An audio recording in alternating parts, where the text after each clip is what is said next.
Listo. Listo, señor Carlos. Muy buenas tardes, tengan todos ustedes, estimados clientes y amigos de la firma Margallo Cardoso y Asociados. Hoy, como desde hace más de 30 años, presentaremos una tradicional conferencia sobre aspectos relevantes de las perspectivas económicas ahora para el presente año, las cuales, por cierto, están provocando inquietudes en el sector empresarial ante la incertidumbre que existe en nuestro país, tanto en lo económico como en lo político y en lo social.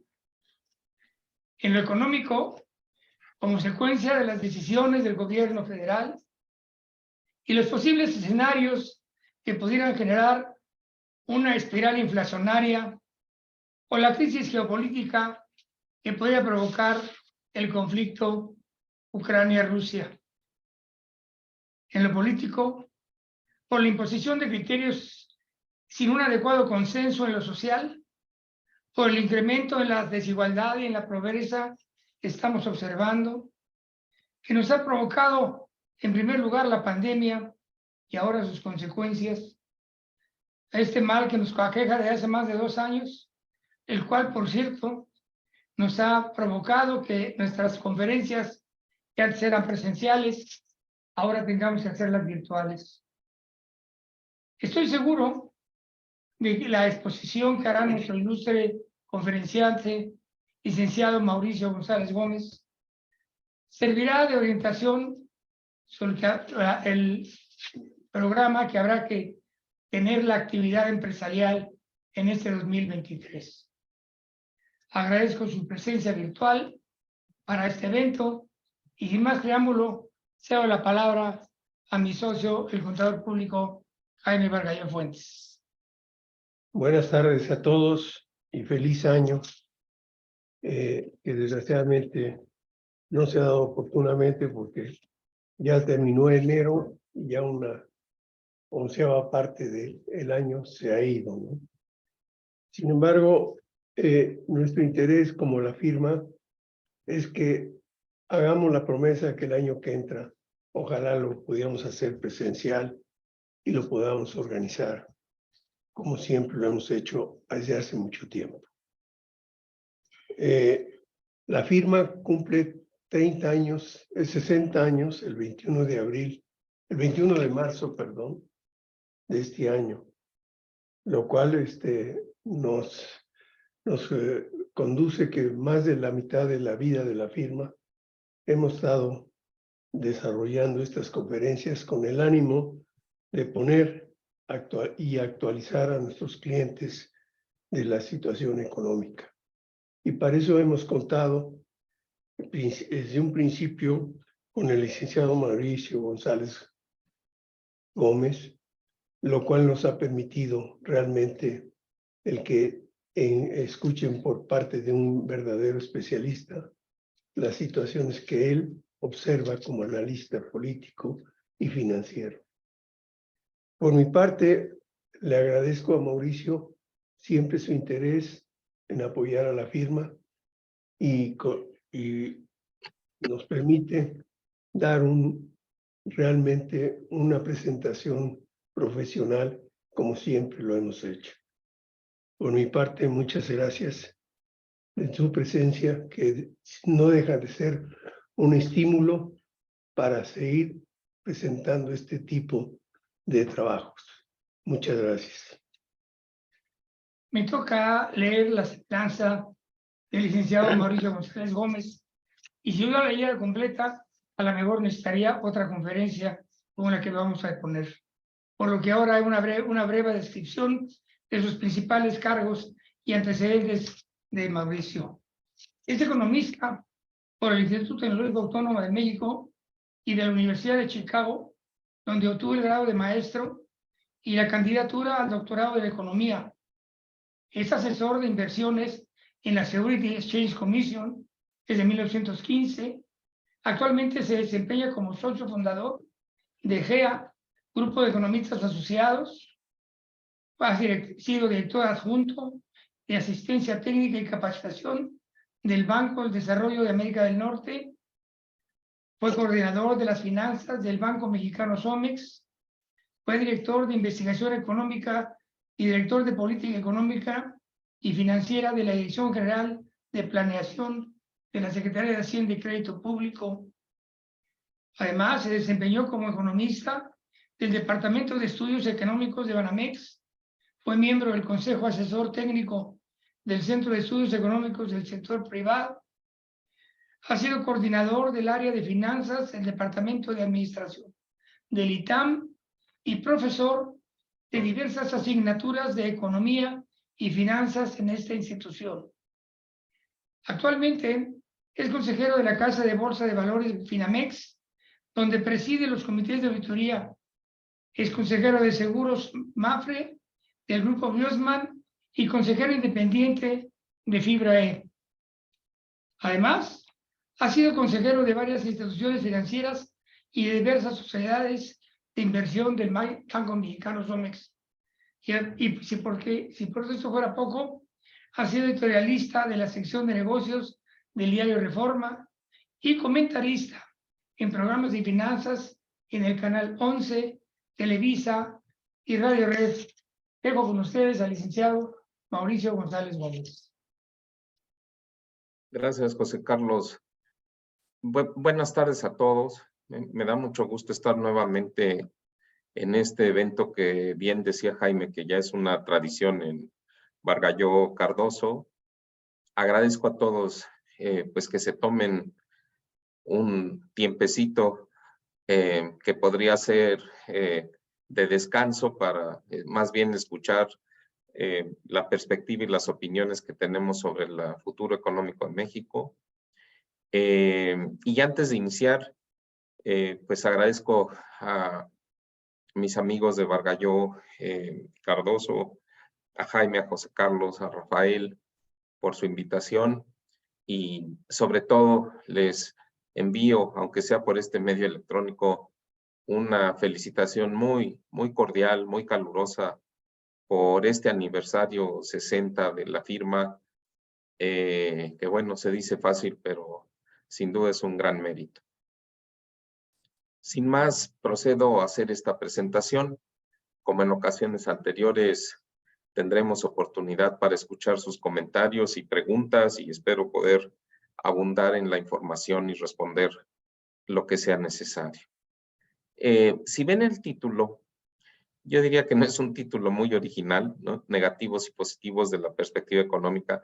Todas las economías del mundo siempre tienen aspectos ¿no? de oportunidad o riesgos, y eso no es novedad, pero lo seleccioné porque en esta ocasión los negativos y también los positivos son de una naturaleza un poco distinta de otros años, y además están como más arraigados, como que hay más diferencia entre lo que está marchando bien en la economía mexicana y lo que no ha marchado del todo bien en estos últimos meses. Entonces, de ahí el título. Y para entender lo que sucede con México, siempre es útil ver el panorama exterior. Pero yo diría que especialmente en esta ocasión, porque hay una serie de amenazas para el 2023 y además quizá para meses posteriores, el 2024 posiblemente, que provienen del entorno externo. Estas amenazas no son nuevas, son una inflación que en Estados Unidos está muy alta, está en Europa está muy alta, en América Latina y varios países emergentes está muy alta.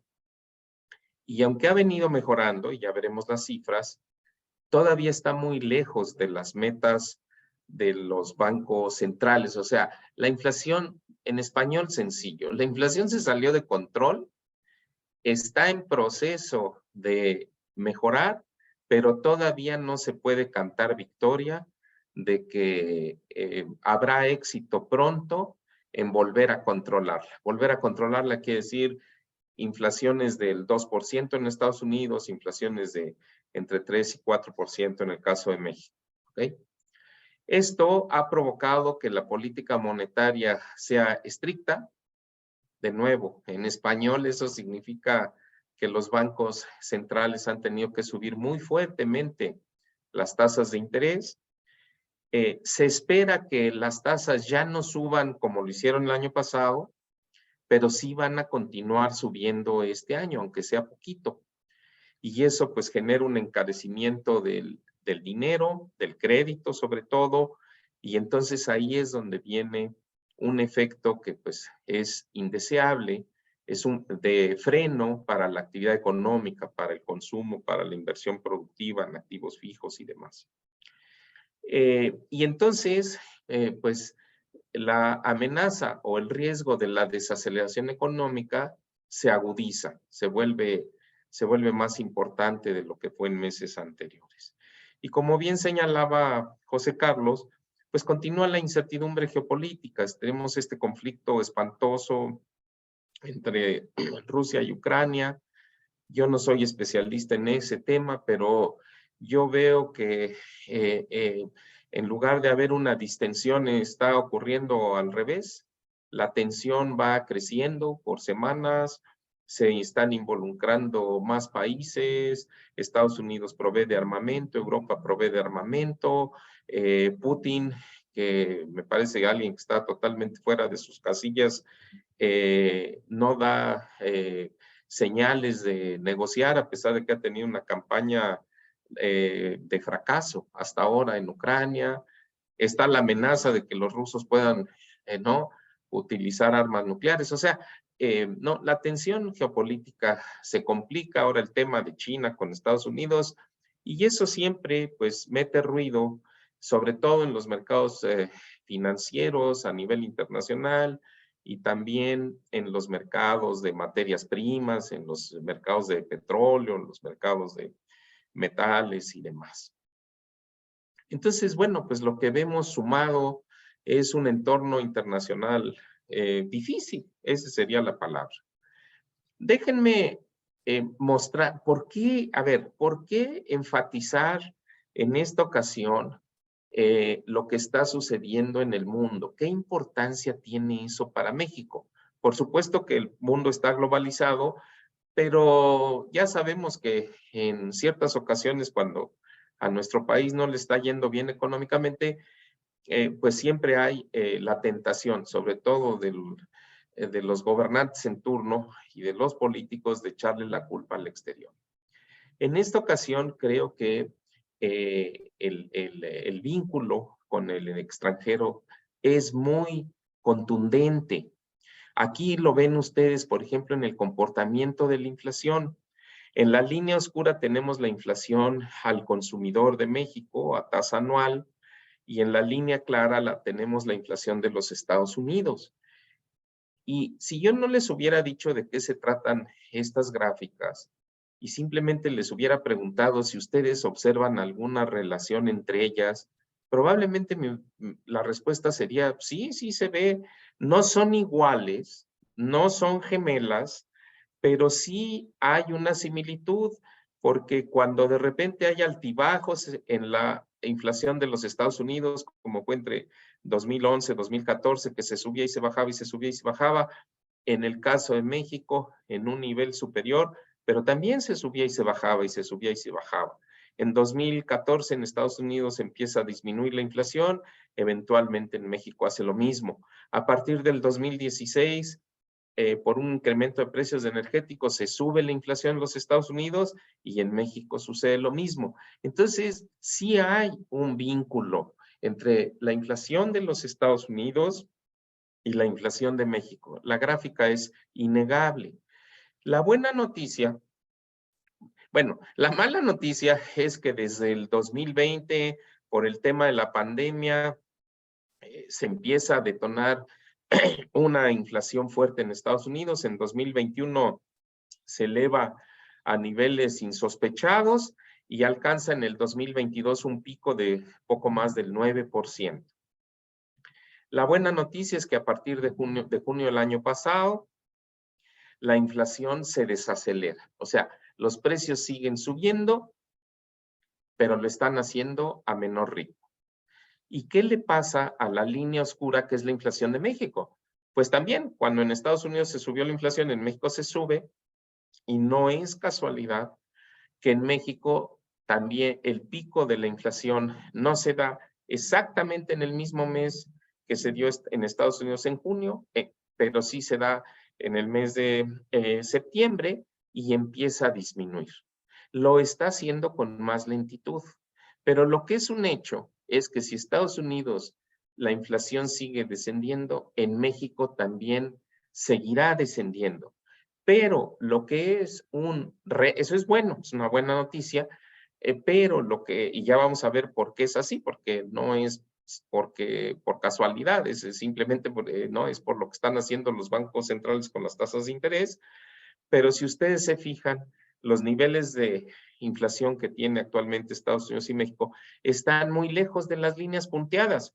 En la línea punteada oscura es el objetivo de inflación de Banxico, 3% anual. Si nos damos un poquito de cancha, podría ser hasta 4%, pero de todas maneras está muy alto. Actualmente la inflación aquí en México y en Estados Unidos igual. La meta ahí es más estricta, es del 2%. Entonces, bueno, lo que es un hecho es que si en Estados Unidos, por la razón que sea, se tarda en bajar la inflación o eventualmente se fracasa, porque puede suceder, ha ocurrido en el pasado, y la inflación se estanca o inclusive se revierte, pues a nosotros nos va a pasar lo mismo, ¿no? Y eso representa una serie de problemas que voy a comentar más adelante. Aquí simplemente para mostrarles el vínculo. Y en materia de crecimiento económico es la misma historia. En la línea oscura tenemos el crecimiento del Producto Interno Bruto de México, o sea, de la economía mexicana en términos reales, quiere decir ya le quitamos el efecto de la inflación. Aquí vemos la caída brutal que se da en la pandemia, esa línea oscura, fuimos una caída de más del 8%, México fue una de las economías que más se cayó en el año de la pandemia por la falta de apoyos y estímulos gubernamentales que sí se dieron en otros países. Pero bueno, eso ya sucedió y después después de esa caída vino un rebote fuerte en el 2021 y la buena noticia es que en el 2022, fíjense ustedes aquí en la gráfica, la economía durante prácticamente todo el transcurso de 2022 fue creciendo cada vez más, o sea, fue dando una sorpresa, porque eso no estaba anticipado así, una sorpresa relativamente favorable de mostrar cierto vigor. Aquí surgen pues algunas preguntas o inquietudes de, oye, ¿y por qué es que la economía mexicana pues como que agarró fuerza en el transcurso del año pasado? Creo que esa sería la pregunta central. Y segundo, si esa fuerza podrá conservarse en el 2023 y 2024. Y eso es parte de lo que vamos a ver con detalle en esta presentación. Pero aquí también el propósito de la gráfica es mostrar el vínculo. Y el vínculo es con la producción manufacturera de los Estados Unidos, no con el PIB, sino con las producciones exclusivamente de manufacturas, ¿ok? Que es esta línea color azul turquesa. Y aquí ven ustedes que cuando hay altibajos pequeños, moderados en las líneas azul turquesa, pues lo mismo sucede con el PIB en México. Cuando se desacelera la producción manufacturera en Estados Unidos a partir, digamos, 2018, 2019, antes de la pandemia, el PIB de México se desacelera. Recuerden ustedes, en 2019 la economía mexicana no creció y eso no fue problema de la pandemia, fue problema primordialmente de que las manufacturas en Estados Unidos se desaceleraron. Aquí está clarito en la gráfica. Y tampoco es casualidad que en Estados Unidos, cuando se dé el repunte de la producción manufacturera post pandemia, en México sucede igual, y después Estados Unidos las manufacturas empiezan a cobrar fuerza y en parte jalan o ayudan el crecimiento de la economía mexicana. ¿Por qué? Porque el vínculo está dado por el lado de las exportaciones no petroleras. Estados Unidos, ya lo hemos aquí platicado muchísimas veces, es el país que más productos mexicanos compra, 85% de las exportaciones mexicanas se van para allá. Entonces, en resumen de las dos gráficas anteriores, la inflación en México mejorará cuando mejore en Estados Unidos Y si no mejora, pues algo más vamos a tener que hacer para que no se salga más de control. Y segundo, el crecimiento económico de Estados Unidos dependerá en mucho en este año y el próximo de lo que ocurra con la producción manufacturera en los Estados Unidos. Esos son las conclusiones o los mensajes de esas láminas. Entonces, vamos a ver qué está sucediendo con la inflación en los Estados Unidos y con el crecimiento de la producción en Estados Unidos, y entonces eso nos va a dar una pista o una serie de pistas para saber lo que puede ocurrir en México. Afortunadamente, como lo vimos hace rato, si ven aquí del lado izquierdo de la gráfica, la inflación en Estados Unidos ha venido cediendo. Alcanzó su pico en junio, 9%, y en diciembre cerró al 6,5%. Oye, eso pues es una clara tendencia a la baja. Lo que se llama la inflación subyacente que enfrentan los consumidores en Estados Unidos, también ha tenido no una tendencia tan clara como la inflación global, pero sí ha tenido en los últimos 3 o 4 meses una disminución. Alcanzó su pico en septiembre en 6.6% y después octubre hasta diciembre terminó en 5.7%. Entonces es un avance y la inflación subyacente es un mejor indicador. La inflación no es otra cosa más que el promedio de crecimiento de miles de artículos, de miles de bienes y servicios, ¿no? En Estados Unidos o en México, y que todo eso se pone como en una licuadora, se mezcla y entonces se resume en un solo indicador. Y por lo tanto hay precios que son muy volátiles, los precios de los energéticos, los precios de los alimentos, a veces se suben mucho, pero también luego a veces se caen. Entonces, lo que hacen los bancos centrales es quitan esos elementos volátiles y se quedan con los que son, digamos, un poquito, bueno, los que son más tranquilones, o no, más, no, que tienen menos erraticidad, y eso es a lo que se le llama la inflación subyacente. Y por eso los bancos centrales se fijan más bien en esta subyacente para identificar si verdaderamente la inflación se está controlando. Si uno ve la gráfica de la izquierda, que es la inflación general, da la impresión de que sí, esto ya se va para abajo rápido. Si uno ve la gráfica de la parte derecha, pues sí está cediendo, pero no tan, o sea, como que le está costando más trabajo, ¿no? Sería un poco la conclusión de la gráfica. Y precisamente por esta situación de inflación, que ya se sabía que la inflación se iba a subir, pero la verdad es que se subió más de lo que todo el mundo pensaba, analistas como nosotros incluidos, y sin duda más de lo que pensaban los bancos centrales, aunque son así como unos gurús o unos santones en los círculos financieros, son personas y se equivocan. Y en esta ocasión se equivocaron. ¿Se acuerdan ustedes, ya en buena memoria, hace poquito más de un año, cuando uno leía los diarios especializados financieros, el Wall Street Journal, el Financial Times, el Bloomberg, se hablaba, muchos funcionarios, yo recuerdo la secretaria del Tesoro estadounidense, decía que la inflación iba a ser temporal, porque se había ocasionado por la pandemia. O sea, fue una mala lectura, porque eso fue el origen de la inflación, pero después, gracias a que los hogares estadounidenses, precisamente por el encierro de la pandemia, como no podían salir a gastar, fueron generando un ahorro financiero extraordinario, y de repente cuando se empieza a mejorar la situación de la pandemia, se salen a gastar desesperados del encierro en el que vivían, se van a los restaurantes, a los teatros, viajan, etcétera, y salen a comprar a los almacenes, y entonces los precios se empiezan a presionar al alza. Y eso fue lo que tomó por sorpresa, pues, a los miembros de la Reserva Federal, a la Secretaría del Tesoro de Estados Unidos y otras personas más. Y entonces lo que tuvieron que hacer es subir las tasas de interés. Hace un año, marzo del año pasado, aunque aquí dice Mar 1, pero en realidad es marzo del año pasado, las tasas de interés en Estados Unidos estaban en 0.25%.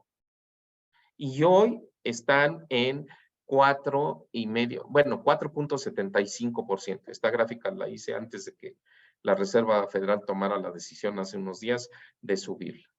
Entonces la subieron, pero a una velocidad vertiginosa.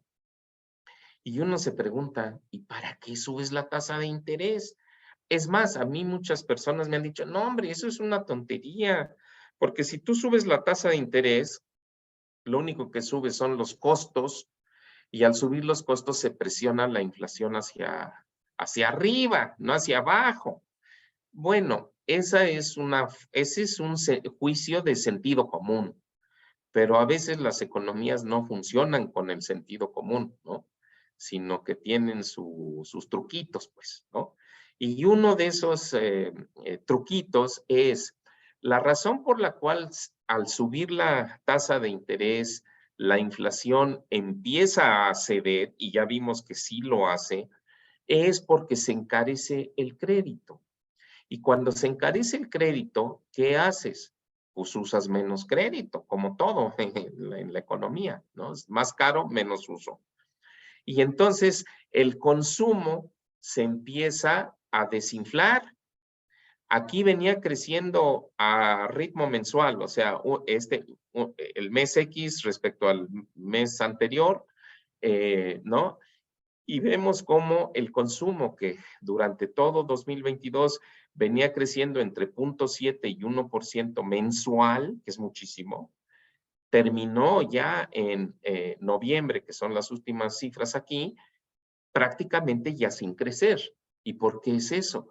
Pues porque la gente dice, no, espérate, ya el crédito está muy caro, entonces limitan su uso del crédito al consumo, no utilizan tanto crédito para automóvil, no utilizan tanto crédito para hipotecario, etcétera, ¿no?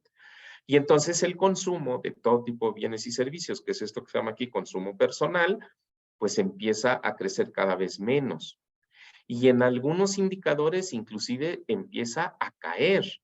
Estas son las variaciones mensuales de las ventas al menudeo de todo tipo de artículos. Y venían creciendo también, ¿no? Alrededor del 1% al primer trimestre del año pasado, y terminaron cayendo, ¿no? O sea, que cayendo, ¿qué quiere decir? Que la gente compró menos en noviembre que en octubre, y compró menos en diciembre que en noviembre.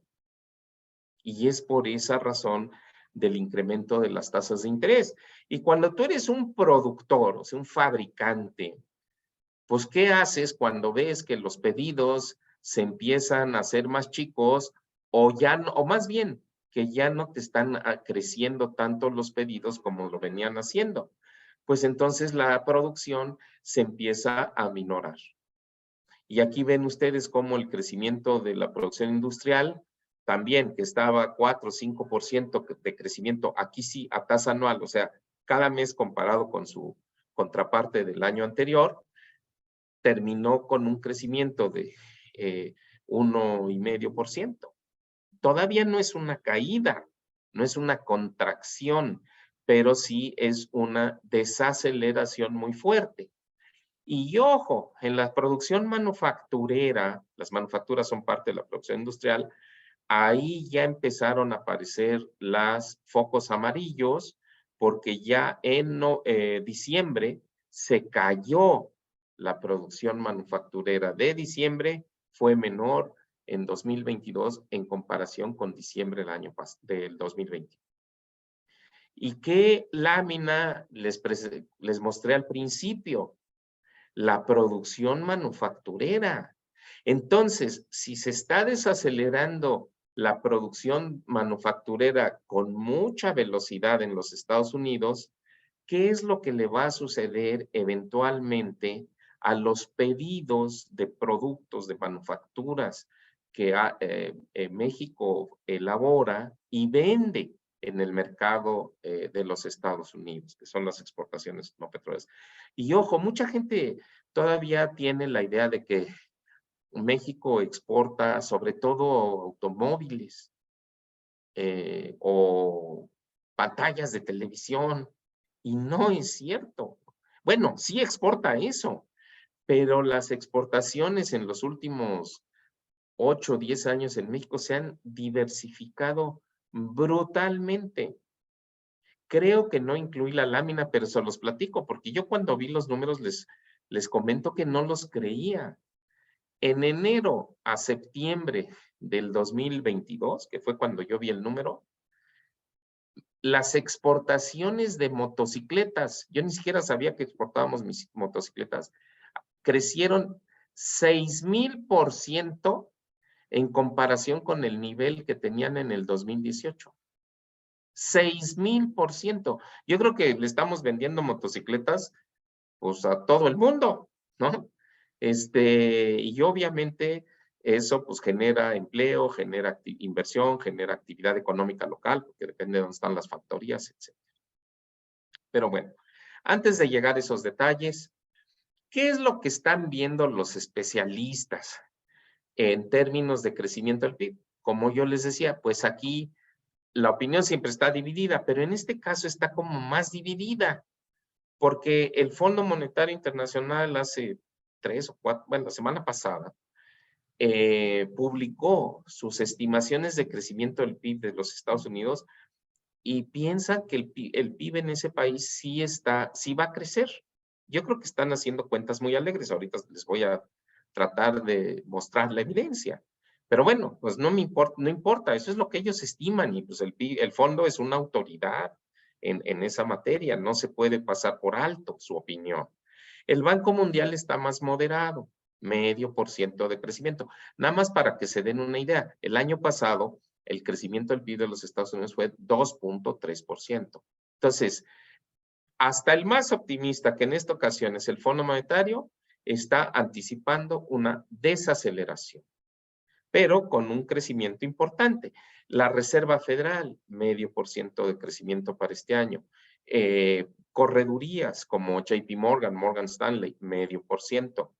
Hay una organización que se dedica a elaborar estadísticas y estudios económicos muy respetables en Estados Unidos, se llama el Conference Board. Ahí están más modestos, 0,2%. Nosotros, que no pertenecemos desde luego al club de ninguno de estos, pero nuestra estimación es de 0%. O sea, no hay una contracción económica, pero tampoco hay un avance. O sea, te quedas como en punto muerto la economía de los Estados Unidos. Y después les comento por qué. Y la Reserva Federal de Nueva York está estimando una contracción económica. Entonces, bueno, pero el denominador común, eso sí, es que la economía de los Estados Unidos crece menos este año que el año pasado. No hay nadie que yo haya visto que diga lo contrario, ¿ok? Entonces eso, pues sin duda, algunos serán más acertados que otros, pero sin duda la desaceleración está ahí. Y ese es el entorno, un entorno donde la inflación está mejorando, como les decía yo al principio, pero todavía está muy alta en el extranjero, Estados Unidos sobre todo. Y la economía que creció el año pasado, pero que en los últimos meses del año pasado muestra señales fuertes de debilitamiento, que la van a impactar sin duda en el 2023. Y eso genera para México una serie de retos y de oportunidades. ¿Por qué? Porque ya vimos que la inflación está alta en México, está avanzando, pero mucho más despacio que en los Estados Unidos todavía. Y además, lo veremos en una lámina en unos momentos, en México la inflación le está pegando más a las familias de menores ingresos, entiéndase los que ganan entre 1 y 3 salarios mínimos, y eso puede tener implicaciones políticas y riesgos económicos. Ya sabemos que a ningún presidente, y especialmente al que tenemos ahora, pues lo deja satisfecho que la gente reclame que su economía del hogar, no la del país, sino la del hogar, está cada vez más difícil y que no les alcanza para, literalmente ni para comer. Segundo, tasas de interés elevadísimas. Tenemos tasas de interés actuales del 10,5%. Esta semana o la próxima, no me acuerdo, es este jueves, ¿no? Este jueves, el Banco de México va a revisar sus tasas. yo creo que va a subir 25 centésimas, igual que la Reserva Federal. Entonces tenemos tasas del 10.75%. Altísimas. ¿Y por qué digo altísimas? Bueno, porque si la inflación, si la vemos hacia, primero porque el año pasado tuvimos una inflación abajito del 8%. Entonces, tener tasas arriba del 8, pues ya es tener un premio, como se le llama, ¿no? O una tasa de interés real positiva. Pero si ves la inflación hacia adelante, y este año la inflación puede ser 5,5%, en el peor de los casos para México, o por ahí, ¿no? Pues con tasas del 10,5%, el costo de la deuda es brutal. Y de una vez me adelanto, ¿quién es el principal deudor en la economía mexicana? ¿Las empresas mexicanas? ¿Las familias mexicanas? ¿O el gobierno mexicano? Y la respuesta es, el principal deudor en este país desde hace varios años es el gobierno. Entonces, todo este rollo que nos tiran, ¿no? Un día sí y otro también, de la austeridad y que de la deuda no ha crecido, esos son puros cuentos. Las cifras de la Secretaría de Hacienda muestran otra cosa. Entonces, en el gobierno están preocupados. Yo hace rato leía una notita ahí en algún periódico del día de hoy que decía que el costo de la deuda, o sea, los intereses que se pagan por la deuda pública crecieron 10% en un año. 10% en un año. Es muchísimos, miles de millones de pesos es eso. Entonces, las finanzas públicas se presionan. Si tú eres el principal deudor y las tasas de interés están altas y subiendo, pues se te complica la vida porque los ingresos no te suben en paralelo. Entonces las finanzas públicas no tienen margen de maniobra. Y eso en español quiere decir pues que cualquier cosita que no le salga bien en las cuentas que hicieron del presupuesto de ingresos y gastos, van a tener que recurrir a más deuda. Y ya están recurriendo fuertemente al endeudamiento, ya lo veremos.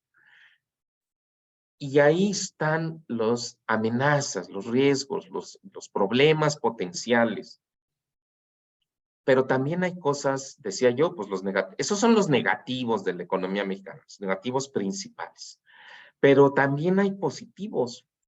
Y los positivos están vinculados con el comercio exterior. El comercio exterior no solo es lo que vendemos afuera, también es lo que compramos de fuera.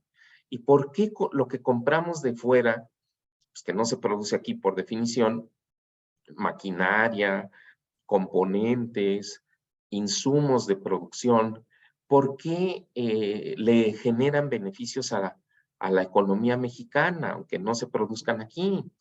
Pues porque las importaciones necesitan transporte, seguros, financiamiento, almacenamiento y demás. Y todo eso genera actividad económica local. Entonces, la exportación y la importación le rinden economía al país, le generan economía al país, le generan ingresos, generan empleo, generan inversión, generan bienestar, ¿ok? Y ese es parte del problema, porque bueno, en esta ocasión no tengo ni siquiera oportunidad de verlos no de frente como si esto fuera presencial, pero si hiciéramos una mini encuesta aquí, yo les pidiera que por favor levanten la mano todos aquellos de ustedes que participan en actividades de comercio exterior, les apuesto a que no todos levantan la mano, porque no todos exportamos en México, solo algunos. Y entonces ahí es donde viene la polarización. ¿Por qué? Porque si estás dentro de la economía del comercio exterior, el año pasado te fue de lujo, no bien, de lujo. Pero si no estás en la economía del comercio exterior, si dependes más de lo que se llama el mercado interno, pues entonces sí no te fue entre regular y mal. Ya vamos a ver a quién les fue bien, regular y mal. Pero entonces déjenme comenzar por las amenazas. Aquí ven ustedes la inflación general en la línea oscura, alcanzó ya su pico, empezó a descender y ¡chin! Vienen los datos de la primera quincena de enero y en lugar de que esta línea azul oscuro continuara su tendencia a la baja, se regresa. Yo a veces eso le llamo que, bueno, le digo que a veces las series económicas o los datos económicos les da hipo y de repente como que vienen en una tendencia y como que se interrumpe la tendencia. Esto no quiere decir que la lucha contra la inflación o el control de la inflación ya fracasó, simplemente lo que quiere decir es que está costando trabajo que la inflación baje. Y ahorita vamos a ver por qué. Pero lo más relevante es la línea roja, porque la línea roja es la llamada inflación subyacente. Esa también empezó a crecer, empezó a decrecer hacia fines del año pasado, noviembre y diciembre, pero casi nada. Aquí lo ven ustedes, casi ni se nota. Y de repente también viene la cifra de enero y se hace un pequeño repunte. Entonces, ¿la inflación en México está mejorando? Sí, porque es menor a lo que se tuvo en algunos meses previos, pero lo está haciendo muy despacito. Y esta gráfica yo le llamo, esta tabla yo le llamo la radiografía de la inflación. La inflación al cierre de la primera quincena de este año, comparada con la primera quincena del 2022, así se mide, la general fue del 7.9%.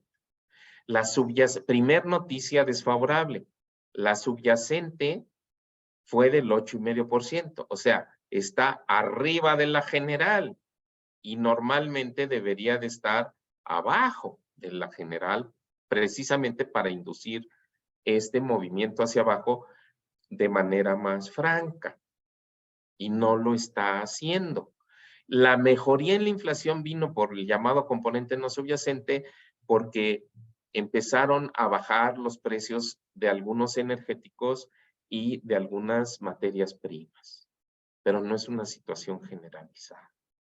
Entonces, disculpen ustedes, mi máquina se volvió loca, ese es un primer problema. Pero lo más importante está aquí abajo. ¿Por qué? Porque es la misma inflación general del 7.9%, pero si vemos rubros, estos que están marcados en amarillo, que hay 3, alimentos y bebidas, ¿cuánto subieron respecto a enero del año pasado? 14%, 2 dígitos, elevadísima esa inflación. Y los productos agropecuarios, 10%, muchísimo, 2 dígitos. Y ojo, pasémonos al lado derecho de la tabla. ¿Cuánto pesan los alimentos procesados? O sea, los del supermercado, pues. Y los que se venden en los mercados, los productos frescos, por llamarle de alguna manera, ¿no? Si sumamos los dos, pesan aproximadamente 50%. Entonces, la mitad de la inflación, 7.9%, es por alimentos procesados o productos del campo frescos, pero es por eso, ¿ok? Los energéticos, si se fijan, subieron ya nada más 3.6%, pero pesan poquito. Entonces, no te ayudan a jalar el promedio global hacia abajo. Y el tercer rubro que tiene amarillo en este cuadro son los servicios. ¿Cuáles son los servicios? Bueno, vivienda, educación, otros, transporte, entretenimiento, hoteles, restaurantes, todo eso está aquí en otros. ¿Y qué está pasando aquí? Que los servicios tienen una tasa de inflación relativamente alta, y no solamente alta, sino que ha venido subiendo. La inflación de servicios a principios del año pasado era del 4%, y a principios de este año es del 5,5%.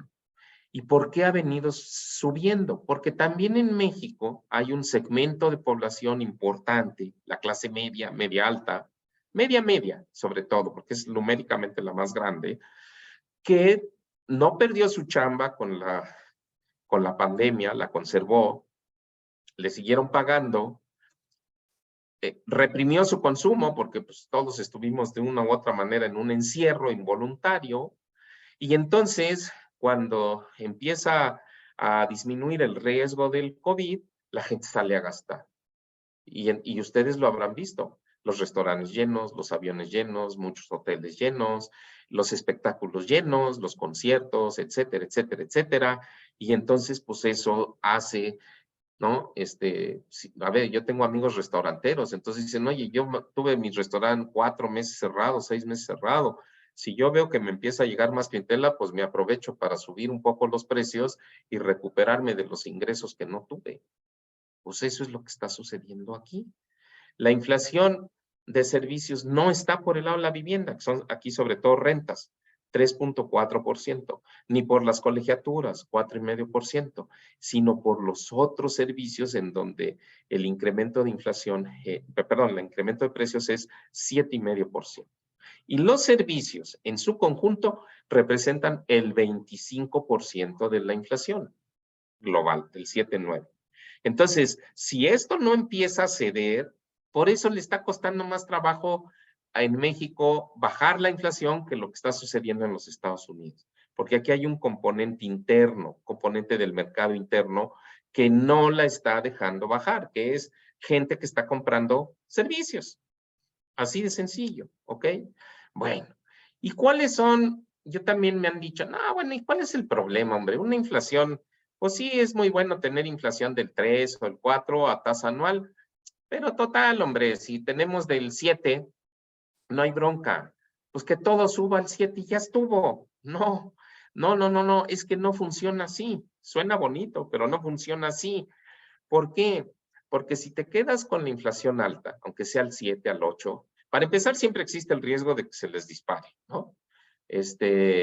Pero segundo, aún quedándose en niveles de 8 o 9%, entonces las tasas de interés se van a quedar altas durante más tiempo de lo debido y eso encarece el crédito. Ya decíamos, si las tasas de interés se quedan altas, le das tu golpe, pero con tubo a las finanzas públicas, porque les incrementas el pago de intereses de la deuda, se desalienta el consumo, ¿no? La gente que, o sea, hay mucha gente que consume usando la tarjeta de crédito. Te suben la tasa de la tarjeta, pues la gente deja de comprar lo mismo que compraba antes.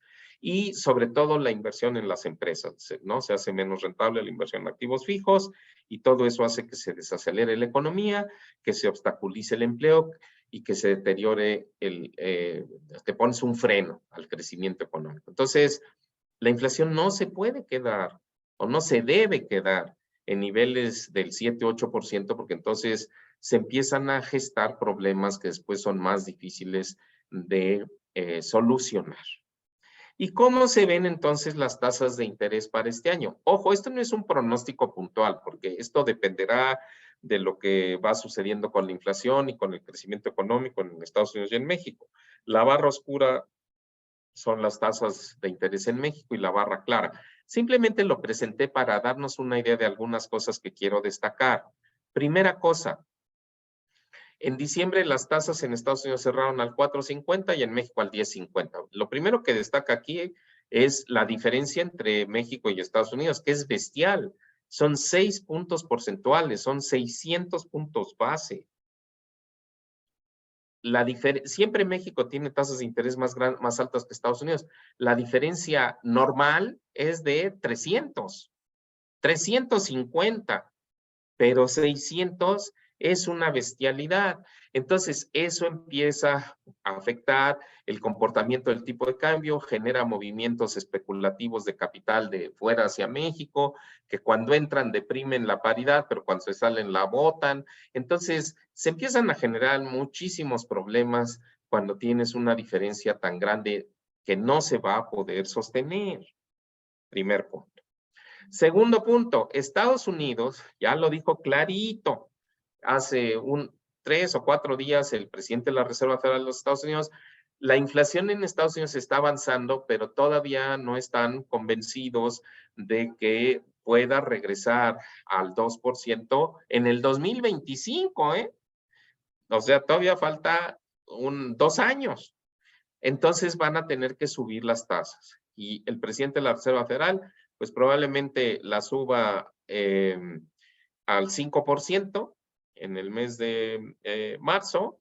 Se dio espacio para subir inclusive en mayo a 5.25, pero bueno, yo no quise ser pesimista aquí. Y después, bueno, entonces las tasas de interés seguirán subiendo, poquito, pero seguirán subiendo. Y si siguen subiendo allá, probablemente seguirán subiendo acá. Y luego el tercer punto es, oye, bueno, ok, ya no van a subir. Ah, qué buena noticia. Pero ¿y ahora cuántos meses más se van a quedar altas? Varios meses. Yo les puedo decir, en todos los episodios, en el caso de Estados Unidos, donde ha habido incrementos de tasa de interés, o sea, episodios de alzas en tasas, una vez que llegan a la cima, en este caso la cima sería marzo con 11%, si la gráfica fuera correcta, en promedio se quedan 6 meses arriba antes de empezar a bajar. Aquí yo quise ser más benigno, más optimista y empezar a bajarlas 4 meses después. Pero eso ya nos lleva a septiembre. Y la Reserva Federal no se reúne todos los meses, solo hay 8 veces en el año que se reúne para cambiar las tasas. Entonces, probablemente en septiembre le baje medio punto. Si son valientes, le van a bajar otro medio punto en noviembre, perdón, 25 centésimas en septiembre, otras 25 centésimas en noviembre, y de repente se pueden envalentonar en Estados Unidos y dicen, ahora sí la inflación sí ya está mostrando señales de baja, y le bajan 50 centésimas. O sea, ¿podrían bajar las tasas de interés 3 veces este año? Sí. Y de todas maneras vas a terminar en tasas del 4%. Casi igual que como empezaste o como cerraste el año pasado. Y en México sí se pueden envalentonar más. Y si Estados Unidos le baja a 25, aquí le bajaríamos probablemente 50, y Estados Unidos le vuelve a bajar 25, y aquí otro 50, y Estados Unidos le baja 50, y aquí otro 50. Buenísimo, ojalá que sea así. Y de todas maneras, nos vamos a quedar con tasas de interés altísimas, porque si tenemos tasas de interés del 9,5 con una inflación hacia adelante del 4,5, son 5 puntos extras. Y esos 5 puntos extras inhiben el consumo, inhiben la inversión y por lo tanto inhiben el crecimiento, el empleo y demás. Entonces, aun cuando bajen las tasas de interés, lo van a hacer con lentitud. Y el costo, o sea, que representan las tasas en las economías, será alto en Estados Unidos y sin duda, y más en México. Entonces, cuidadosos con el crédito todos. Y por supuesto, pues los que están endeudados, les cuesta trabajo pagar, y a los que les tenemos que cobrar, a veces, pues entonces más trabajo nos cuesta y se empiezan a hacer como crunch de liquidez en diversas áreas de la economía. Déjenme brincar ahora a las finanzas públicas.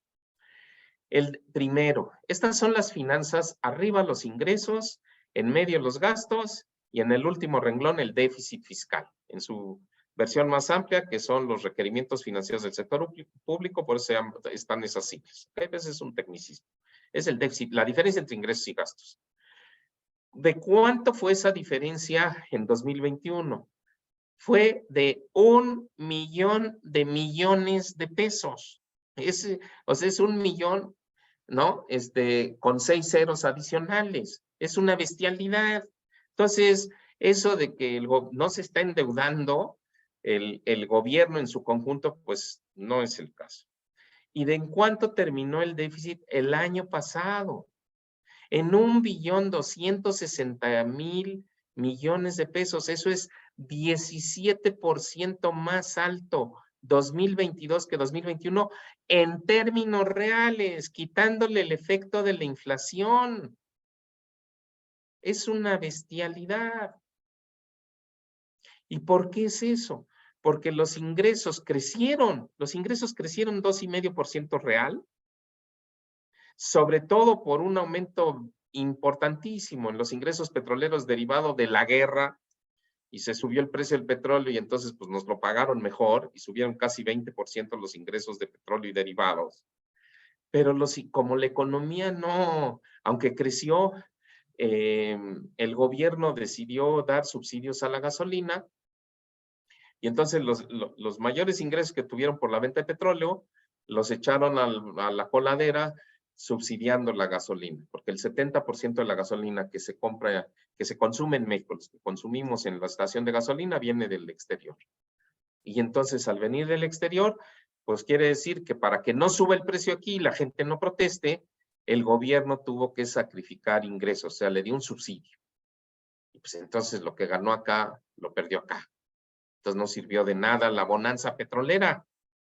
Y luego los ingresos de los cochinitos y de todas las reservas que este gobierno se ha dedicado a exprimir, también se bajaron, ¿no? Eso está claro. Pero además no es la parte gruesa de los ingresos.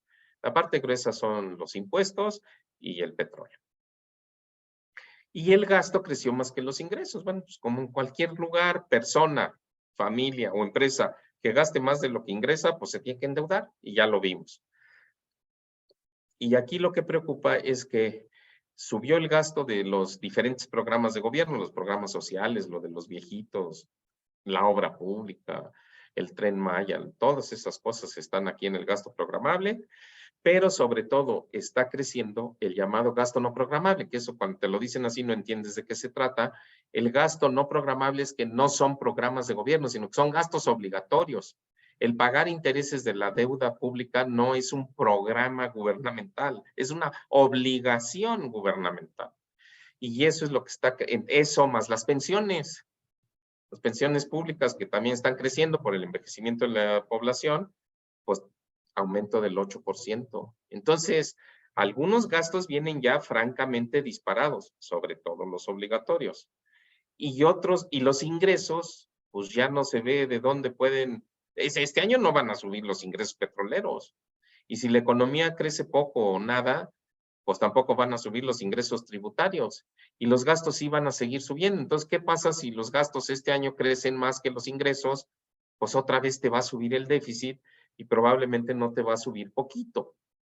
Pero hay algo, antes de pasar a ese tema, o de mostrarles las cifras, que a mí, la verdad, me preocupa, y no solamente me preocupa, sino me molesta. Me molesta como mexicano, como persona, ¿no? Pues que ya llevo toda mi vida, toda mi vida y particularmente mi vida profesional, pues tratando de ver lo que sucede con nuestro país. ¿Y por qué me molesta? Porque es la forma como el gobierno está gastando. El gobierno está gastando, aquí ven ustedes que son las barras verdes. Las barras verdes y todos estos porcentajes, quiere decir qué tanto más se gastó en el 2022 en comparación con lo que se tenía aprobado por los legisladores en el 2022. Y entonces ustedes dicen, pues mire, esto está por secretaría. Y entonces dicen, pues no, comunicaciones y transportes, 8%, pues sí, la obra pública. Bueno, en parte, la CFE, sí, pero aquí no es obra pública, aquí es que les incrementaron los beneficios laborales a la plantilla de empleados de la CFE, porque la inversión de CFE se está cayendo 15%, y por eso la amenaza de que muchas zonas del país carezcan de luz pronto. Y luego dices, oye, ¿cómo es posible que en turismo le subieron 67% el presupuesto? Porque aquí registran administrativamente el Tren Maya. Entonces, pues claro, viene como avión. Y en energía, pues porque aquí registran en la Secretaría de Energía la refinería de Dos Bocas. Y se duplicó respecto a lo que le presupuestaron. Y entonces tú dices, oye, pues bueno, pues es que quieren acelerar las obras, estas son obras importantísimas para el gobierno, y todos sabemos que muchas de esas obras, y no es que todas, en mi opinión, salvo el transísmico, todas las demás obras públicas, grandes proyectos van a perder dinero, no solo por lo que cuestan, sino porque no van a tener para mantenerlas. Un poco lo que está sucediendo ya con el aeropuerto Felipe Ángeles. Pero lo que sí me indigna, y de veras lo digo en serio, es que para financiar o para permitir estos sobrecostos o estos excesos del presupuesto federal, le cortaron la seguridad. Y el reclamo de los ciudadanos es, oye, ya los asaltos, los feminicidios, la extorsión, está pero creciendo como la espuma. Y en lugar de subirle, le bajan sobre lo presupuestado. Y a la salud. No hay medicinas, no hay médicos, no hay camas, no hay quirófanos suficientes.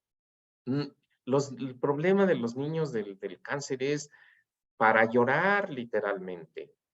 Y le bajan.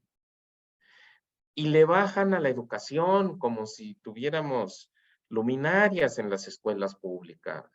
Entonces tú dices, oye, ¿cómo es posible que en los servicios públicos indispensables en México y en cualquier país en vías de desarrollo, que son seguridad, salud y educación, se le esté recortando, o sea, reduciendo la capacidad de servicio público? Por eso se llaman públicos los servicios, porque son para la gente, con tal de alimentar unas obras de dudoso beneficio y, además de todo, expandiendo el déficit público de manera importante. Y entonces, con las cifras de la Secretaría de Hacienda, vemos cómo el déficit fiscal en las barras azules oscuros era del orden del 2% del PIB en 2018 y años anteriores. El primer año de gobierno, pues como nunca saben bien cómo empezar a gastar, se mantuvo y entonces todo el discurso de la austeridad y aquí la 4T es austera y demás. Viene la pandemia, eso sí fue un imprevisto total, se sube el déficit fiscal, pero quitemos 2020 de la película, borrémonos mentalmente estas barras aquí en medio. ¿Y cuál es la tendencia del déficit fiscal? Pues es hacia arriba. Cerró en el 4.4% del PIB en 2022, el doble del 2018 y 2019, el doble con respecto al PIB. ¿Y qué está pasando en América Latina? Porque luego como que nos echan muchos aplausos, porque también estas versiones de que México es austero y responsable en el manejo de sus finanzas, el gobierno, pues sí, digamos, no es totalmente irresponsable, pero la verdad es que se están deteriorando. ¿Y cuál es la tendencia en América Latina? Que en el 2018 tenía más del doble de déficit fiscal que México, y probablemente en este año el que entra va a terminar abajo de México. Entonces, América Latina está corrigiendo y México está empeorando. Pues eso no nos va a llevar a un buen resultado. Las calificadoras que lo que califican es cómo evolucionan los déficits fiscales y del lado derecho el comportamiento de la deuda pública, obviamente ya están viendo esto con preocupación. Yo no digo que sea una crisis ni que se vaya a detonar una crisis por este factor, pero ciertamente contribuye a elevar el riesgo del país, así se le llama, el riesgo México, y de nuevo, y entonces eso también te encarece, te mantienen las tasas de interés altas, te encarece, o sea, generas incertidumbre, ¿no? Generas riesgo entre los inversionistas y entonces se frena, ¿no? La inversión en activos fijos y por lo tanto se deterioran las posibilidades de crecimiento. Y el crecimiento no ha sido maravilloso en estos años, porque si vemos en el promedio del 2012-2018 o por promedios del periodo que quieran anterior, el promedio es del 2%, 2,5%. ¿Y cuál ha sido el promedio hasta el 2022? Cero, menos 0.2 para ser preciso. porque se cayó 2 décimas en 2019 antes de la pandemia, 8 puntos en la pandemia, fuimos de los países, o el país emergente que más se cayó. Viene el rebote fuerte, pero no alcanzó a compensar la caída, y el año pasado con un crecimiento fuerte, pues ni así se ha alcanzado. Apenas tendremos en 2023 un nivel de actividad económica similar al del 2018. Son 4 años perdidos. ¿Cuáles son los motores de crecimiento? Las exportaciones y el consumo privado, que fue la sorpresa. O sea, la gente salió a comprar. ¿Quiénes? Pues los que podían. ¿Y quiénes son los que podían?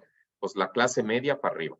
La media, y la media alta y los ricos que pesan, o sea, tienen dinero, pero pesan poco. Pero digamos, la clase media.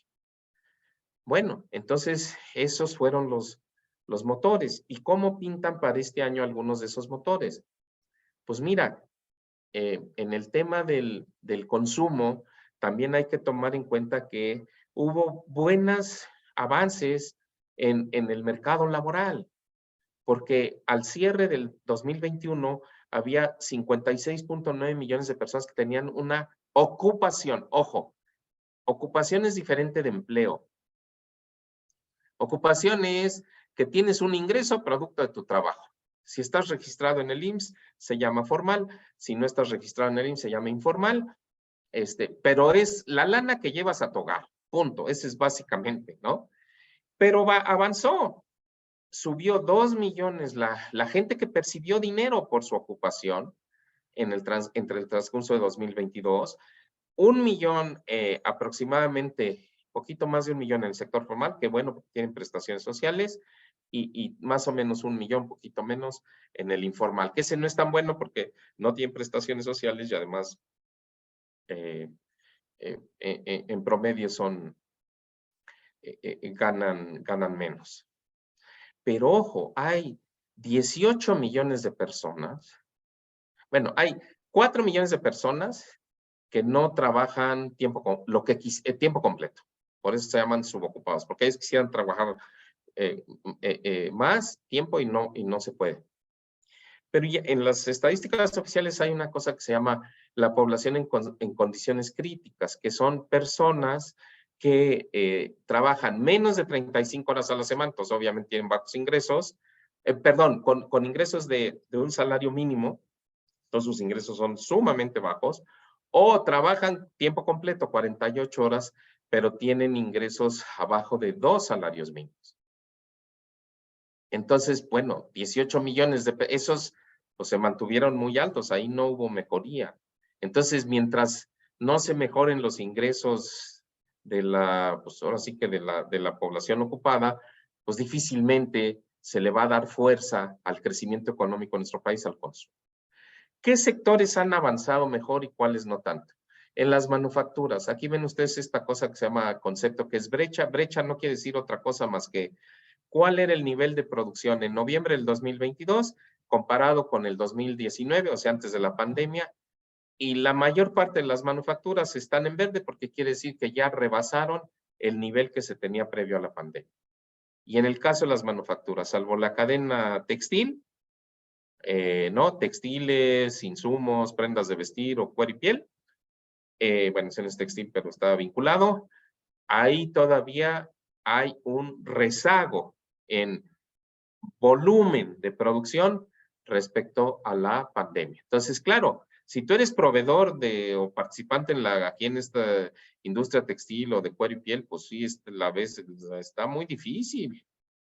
Pero si estás en aparatos eléctricos, en computación, en plásticos, hule, en productos metálicos, etcétera, pues ahí sí ya te brincaste la barda y además estás creciendo fuerte.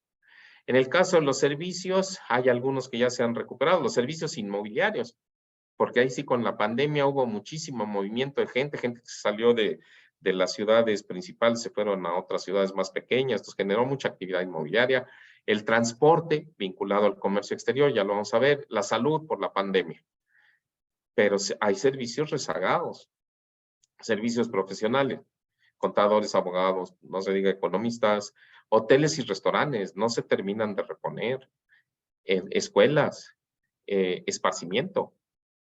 Entonces, pues también aquí depende en dónde estés que la cosa te puede parecer diferente. Y pasando a la economía del comercio exterior, a esa como avión. Este es el crecimiento de las exportaciones no petroleras el año pasado, más de 20% en el año, en promedio. Y las importaciones, más de 20% también en promedio.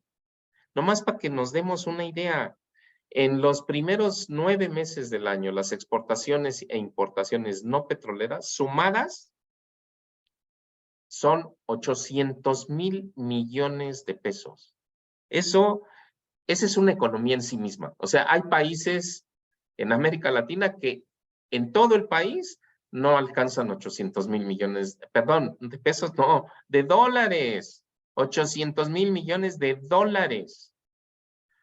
Y con un crecimiento del 20%, claro. Y aquí está para ver, no, que no se nos quite esa idea de que son solo automóviles. No, no, no, no, no, no. Aquí está lo que les decía de las motocicletas. Este es el aumento de enero-septiembre del 2022 contra 2018. 6,000% más. Papel de prensa, 1,000% más. Alfombras hechas a mano, 428% más. Desechos de vidrio, 4 veces más. Fundición de hierro, 2 veces más. Bebidas alcohólicas, 2 veces más. Circuitos electrónicos, el doble. Calzado, el doble. Remolques, el doble. Si somos generosos, máquinas de oficina, el doble. Café, el doble. Jabones, el doble. Y cada uno de estos productos que les comento son productos que exportan más de 1,000 millones de dólares al año. Por eso los seleccioné. No son todos los productos.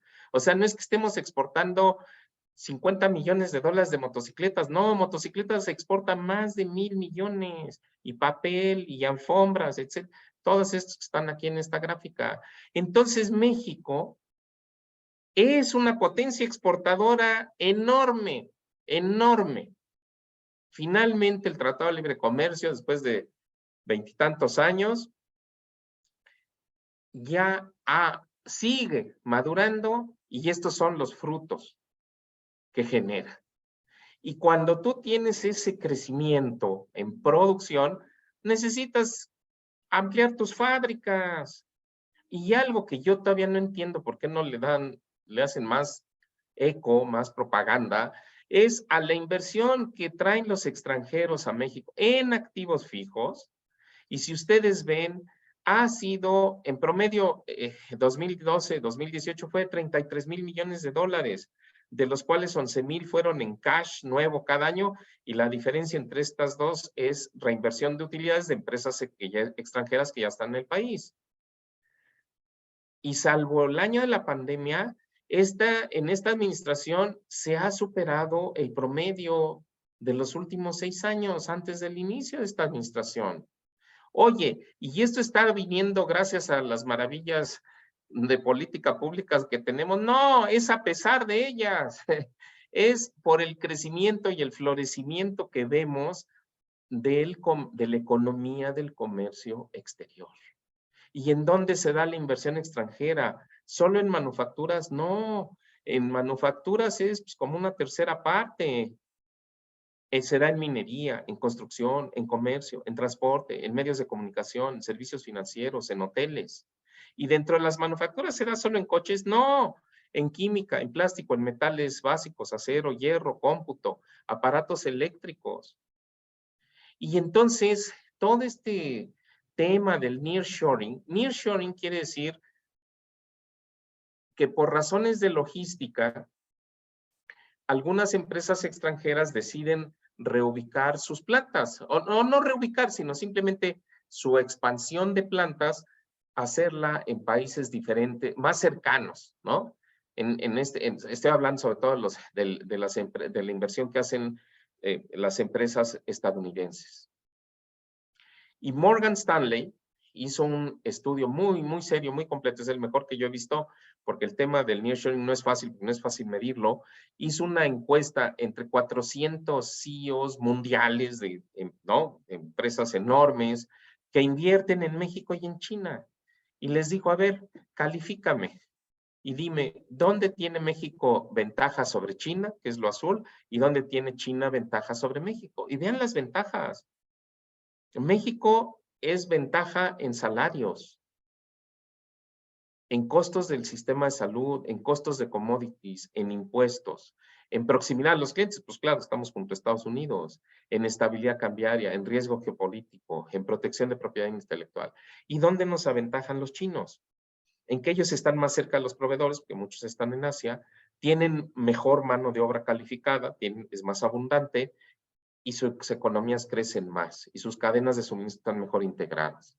Entonces, esto lo que nos dice, bueno, lo que me dice a mí es que si verdaderamente en lugar de tanto rollo que vemos todos los días, se organiza un programa sencillo, concreto, aterrizado, para fomentar la inversión extranjera, todavía más de lo que ya está llegando. La inversión no llega porque ve oportunidades de negocio, pero si el gobierno de la mano de la iniciativa privada le pavimentara el proceso, quitando obstáculos, haciendo programas de desarrollo, de capacitación, facilitando esas actividades, o sea, reduciendo nuestras desventajas con China, en lugar de tener 32,000 millones de dólares de inversión, probablemente tendríamos 40 o 45 en 3, 4, 5 años. Si aprovecháramos este programa de los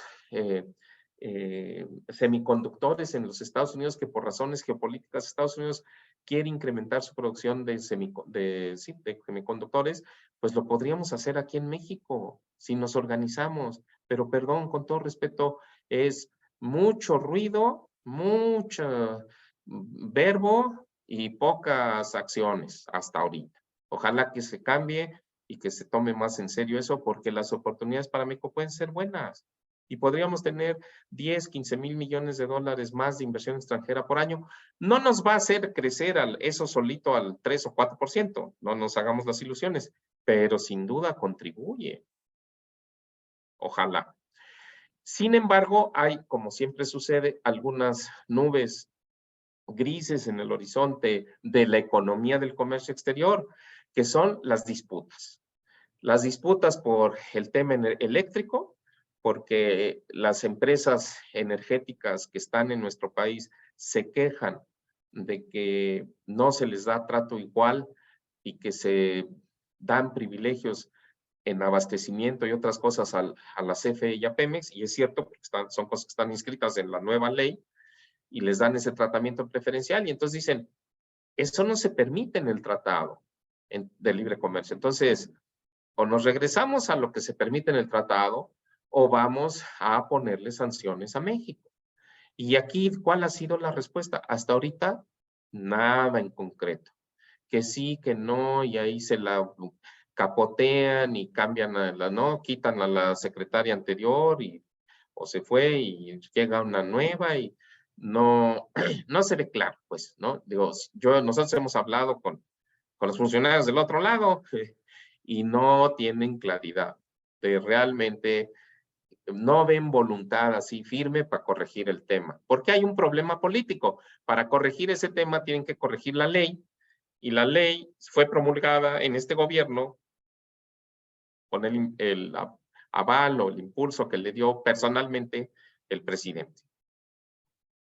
Entonces, pues ahí se la están capoteando, pero no hay nada, y si nos ponen las sanciones, pues entonces esa economía tan floreciente del comercio exterior, pues se puede deteriorar un poco.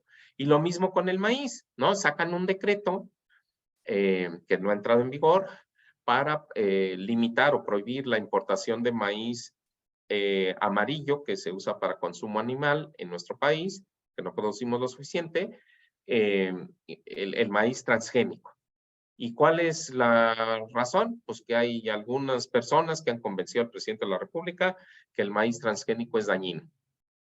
No hay evidencia en ninguna parte del mundo, en los círculos especializados, en donde el maíz transgénico tenga algún problema, ¿no? Digamos que pueda atentar contra la salud o cosa por el estilo, pero aquí pues el presidente dice que sí, que eso es un riesgo, y que también es un atentado contra las especies nativas de maíz. Y yo digo, pues, ¿cuáles especies nativas de maíz? Y ese es el problema, si lo que estamos importando es porque no se puede producir aquí. Y el problema es que importamos 14 millones de toneladas al año. Y entonces, como tengo algo que le aprendí a un amigo avicultor hace muchos años, y me dijo, mira, los pollos son maíz concentrado. Y tienen razón. Entonces, si prohibimos la entrada del maíz amarillo, lo único que vamos a encarecer es al sector pecuario, la carne, los cárnicos, el pollo y los lácteos.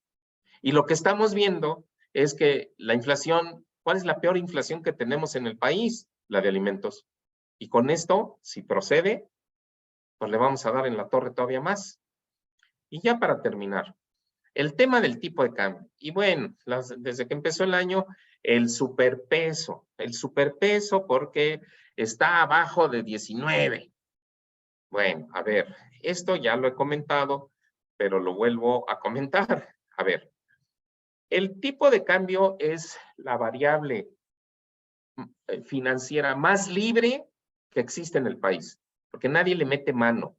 ¿Cómo se determina? Se determina por la oferta y la demanda de divisas, es el precio de las divisas, y esa oferta y demanda es de libre mercado. Las divisas del petróleo, las divisas de la deuda pública, no entran al mercado de divisas, precisamente para no alterarlo. Son las divisas producto de la exportación y de la importación, o de la entrada de turistas, o de la entrada de inversión extranjera, o de la salida de inversión, porque también las empresas mexicanas invierten fuera, etc. ¿Ok? Y entonces, primero la gráfica.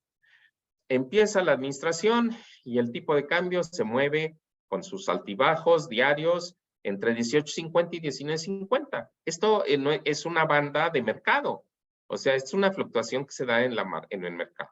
Viene la pandemia, se desquician los tipos de cambio, se va casi hasta 25 y luego se fortalece y se reubica en una banda entre 19.50 y 20.50. Aquí se me corrió un poquito la gráfica, pero esos son los números. Y de repente se sale de la banda para arriba, o sea, se devalúa o se debilita el peso frente al dólar. Lo hizo en 2021, luego lo volvió a hacer a fines del 2021 y en el transcurso de 2022. Y la gran sorpresa de noviembre pasado a la fecha es que se salió de la banda, pero ahora para abajo. O sea, se fortaleció el peso.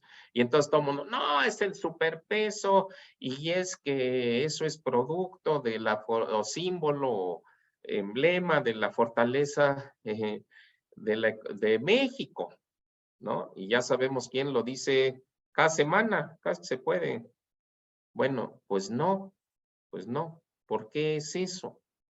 Bueno, irónicamente, bueno, aquí hay que distinguir dos cosas. Uno es la solidez de las bandas y otro es la fluctuación que se da del día al día. La fluctuación que se da al día obedece, o en los últimos meses ha obedecido primordialmente por lo que sucede entre el dólar y las monedas avanzadas, como el euro, la libra, el yen.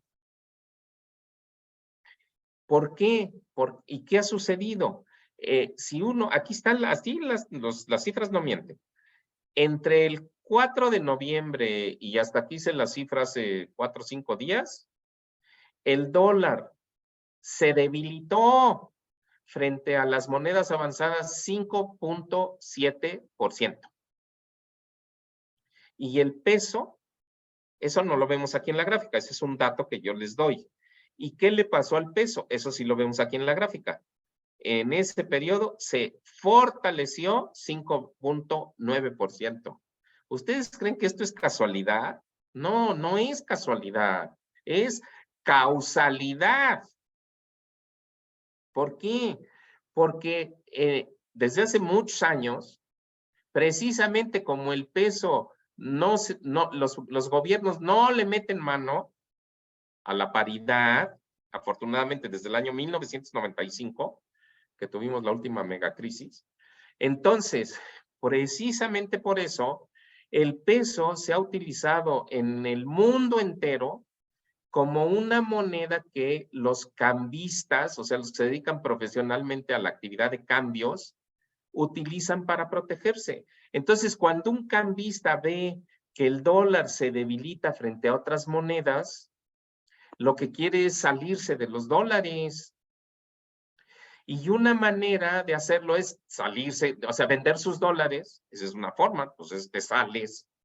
Pero otra forma es compras un contrato de pesos y entonces con eso te proteges. En el lenguaje técnico, para los de aquellos de ustedes que lo conozcan o lo dominen, si te quieres ir corto en dólares, una forma de protegerte es, pues te vas largo en pesos, o sea, compras pesos. Y entonces el dólar se debilita y como consecuencia el peso se fortalece. ¿Y por qué se debilitó el dólar de noviembre acá? Porque se generó la percepción de que ya las tasas de interés ya no iban a estar tan altas y los bancos centrales, el Banco Central Europeo, el Banco Central de Canadá y otros bancos centrales en el mundo, subieron sus tasas y entonces se redujo la diferencia con la ventaja que tenían las tasas de interés de Estados Unidos. Entonces el superpeso, aquí está, es por eso. Y el comportamiento de, digamos, la fortaleza, porque si es una fortaleza quiere decir que el movimiento de la paridad se da dentro de estas bandas que nadie ha definido por decreto, sino por razones de mercado, obedece ¿a qué? A la debilidad productiva de la economía mexicana, no a la fortaleza. Y cada vez que menciono eso, porque es algo no intuitivo, todo el mundo no pela los ojos y dice, y ahora sí, ¿qué están diciéndome? Bueno, nada más para dejar claro eso antes de mencionar. El superpeso tampoco se ha generado porque los extranjeros hayan invertido más en valores gubernamentales en los últimos meses en México. Ahí está la gráfica con datos de Banxico. Los inversionistas financieros extranjeros se han salido de México. Por aquí tuvieron este pequeño repuntito, pero no es por eso el superpeso. Es por lo que les digo, por la actividad de los cambistas y entonces como regla, si el dólar se fortalece frente a otras monedas, el peso se va a debilitar. Y si el dólar se debilita frente a otras monedas, el peso se va a fortalecer. Esa es la regla que probablemente va a continuar prevaleciendo en los próximos meses, como lo ha hecho en el pasado. Pero, les decía yo, la paridad, las bandas, la solidez de las bandas, ¿a qué obedece? A la debilidad productiva del país. ¿Y por qué? Porque cuando el país no crece, ¿cuánto creció México de 2019 a la fecha, o del 2018 a la fecha? 0, menos 0.2, ahí está la gráfica. Y cuando el país no crece, se generan unos efectos extraños, atípicos, porque se generan más exportaciones no petroleras que importaciones. Entonces se genera lo que se llama un superávit en la balanza comercial no petrolera. Exportas más de lo que importas. Entonces el país recibe más divisas de las que usa en actividades de comercio exterior no petrolero. Y en el 2021 ese excedente fue de casi 14 mil millones de dólares y en el 2022 fue de 9 mil. ¿Por qué? Porque ya la economía empezó a crecer y en años en donde el crecimiento era del 2,5% del PIB, esto debe de ser negativo, 4 o 5 mil millones negativo. Entonces, hacia allá se está moviendo, pero como tortuga. Y cuando la economía mexicana está productivamente débil, ¿quién sufre? Pues las familias mexicanas, porque no tienen empleo suficiente, porque si tienen empleo no les alcanza con lo que les pagan, pero tienen parientes afuera y a sus parientes no les ha ido tan mal. Y entonces, ¿qué sucede? Pues que les mandan más remesas para refaccionarlos, para ayudar a la abuelita, o a la mamá, o a los hermanos, o a los ahijados. Y el año pasado se generaron 58 mil millones de ingresos de remesas. ¿Por qué? Pues porque la gente aquí tiene la necesidad de que lo apoyen sus familiares que viven en Estados Unidos. No es por fortaleza de México, es por debilidad de México. Y en el turismo, pues algo parecido, porque como la economía mexicana está débil, salen menos turistas mexicanos al extranjero que antes y entran más extranjeros al país, pues que son los que, ¿no? Después de la pandemia se quieren venir a Cancún o a Baja California, a Los Cabos o a Acapulco, a donde quiera que sea que van. Y nada, ojo, estos no son los componentes, todos los componentes del mercado de divisas, de la oferta y demanda de divisas. Son 3 de los más importantes, pero no son los únicos. Ahí está la inversión extranjera directa, que no está aquí, que se les mostré hace rato, y fue en términos de cash, de más de 10,000 millones de dólares que habría que agregar. Pero si agregamos nada más estos, a la economía mexicana el año pasado le sobraron 85,000 millones de dólares. Le sobraron. Y todos nosotros hemos ido algún día a algún mercado o a la central de abastos. ¿Y qué pasa si en la central de abastos llegan 200 camiones de mangos por día? Pues que el precio de los mangos es 20 pesos el kilo. Y si por alguna razón X llegaran 400 camiones de mango a la central de abastos, ¿qué le pasa al precio de los mangos? Se baja. Claro, son perecederos, entonces se baja mucho. Las divisas no son perecederas, pero se bajan. Entonces, cuando a la economía mexicana le sobran divisas, pues las bandas esas que les mostré se sostienen. Y o sea, eso no quiere decir que no haya fluctuaciones importantes de un día para otro, de una semana para otra. Pues ya lo vimos, en los últimos 40 días el movimiento es del 5%, no es pequeño. Pero eventualmente se regresará a la banda. Y si la economía mexicana no sufre, si los riesgos no se suben, si en las finanzas públicas no se les bota la canica y demás, pues entonces, digamos, esas bandas podrán prevalecer hacia futuro, con sus altibajos, pero prevalecer. Y eso ya me lleva a la última lámina, que son los números. Y como todo para nosotros en materia de actividad económica, o sea, de crecimiento, gira alrededor de lo que pueda suceder con la producción manufacturera en Estados Unidos, nosotros estamos estimando que la producción manufacturera en Estados Unidos caiga 0.6%. Ya vimos que ya cayó 0.5%, entonces pues creo que no estamos haciendo una estimación fuera de foco. Y si la producción manufacturera cae 0.6, el PIB de los Estados Unidos crecerá 0. La inflación en Estados Unidos puede alcanzar 3,5% este año. Y eso es bueno, pero de todas maneras está arriba del 2% y por lo tanto no pueden aflojar demasiado en las tasas de interés y las tasas de interés cerrarán en Estados Unidos al 4%. Y entonces, en ese contexto internacional, la economía mexicana sí puede sufrir. ¿Por qué? Porque el año pasado creció al 3%, impulsada por un aumento de casi 9 en las exportaciones y de casi 6 en el consumo privado. Pero si las exportaciones en Estados Unidos se contraen 0.6%, en México en lugar de crecer van a caer 1%. Caer 1% no es mucho, pero es caída. Y eso eventualmente arrastra al consumo privado. Tampoco caer 0.8 pues no es mucho, pero es caída. Y entonces entre exportaciones y consumo privado tienes el 80% del PIB. Entonces el PIB se te arrastra. Entonces ese es realmente el riesgo que tenemos. Probablemente este deterioro de las manufacturas de los Estados Unidos sea temporal y empiecen a rebotar ya una vez que termine de controlarse la inflación, se empiece a rebotar la actividad económica en 2024 y podríamos regresar a crecer a niveles del 2%. Pero bueno, si el crecimiento hasta el 2022 es menos 0.2 y se cumple este número que tenemos aquí, pues entonces va a ser menos 0.3 en promedio 5 años, y pues si creces 2% el sexto año, pues ya ¿no? 6 años perdidos en materia de crecimiento, con diferente composición. La economía del comercio exterior boyante y la economía del mercado interno, pues, apretada. ¿Qué esperar para 2023?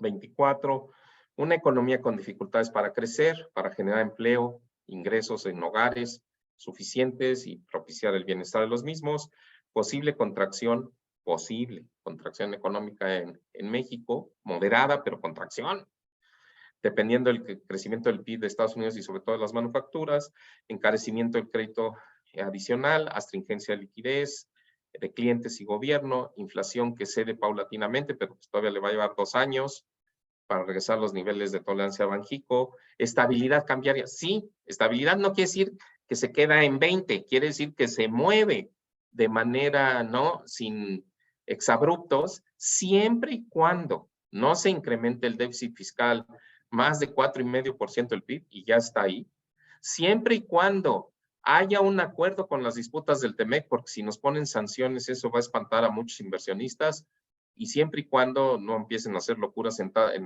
materia de tasas de interés en Banjico, que yo creo que no las van a hacer, aunque tenemos un nuevo subgobernador, y además, para decirlo con todas sus letras, con poca experiencia en el tema, ¿no? Oportunidades de expansión en comercio exterior, sí, no como las del año pasado, pero todavía se seguirán dando.